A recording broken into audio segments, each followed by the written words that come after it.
ससुर जाई तो भतार मारला नैहर जाई तो याद मारला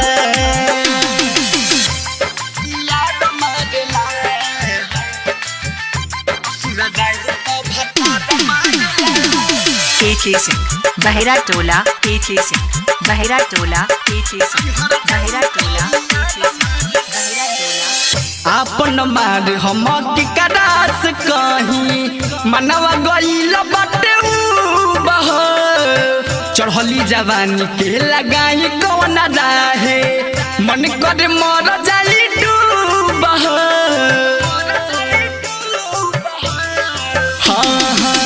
अपने हमार के कारा से हम कहीं मनवा गईल बाटे बह चढ़ली जवानी के लगाई कौन रहे मन कर मर जाई डूबह हो मन होई जलत ना दुख बुझे केहू मोर हो मन होई जलत ना दुख बुझे केहू मोर हो कैसे कहीं से दिया पला गदार मारला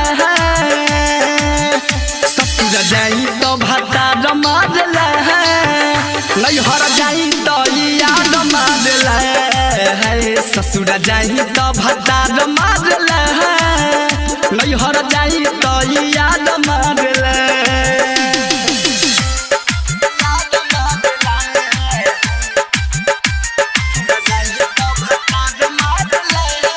KK Singh देवरिया जिला KK Singh देवरिया जिला KK Singh देवरिया जिला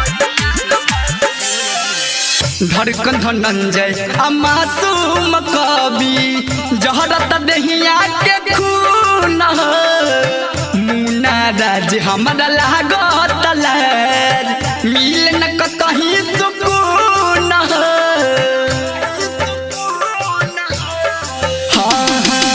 धड़कन धनंजय मासूम कवि जहरत दहिया के खून रमेश दीप लागत लहर मिल न कहीं सुकून लगे दिलवा पर चोट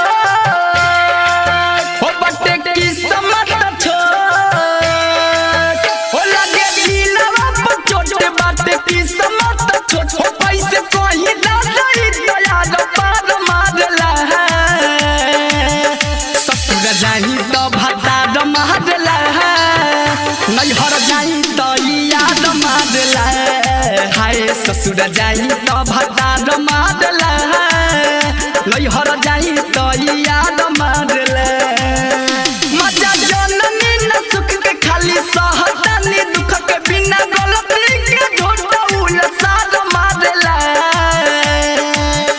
ससुर जाई तो भतार मारला नैहर जाई तो याद मारला ससुर जाई तो भतार मारला नैहर जाई तो याद मारला राज स्टूडियो स्टेशन रोड सुगौली।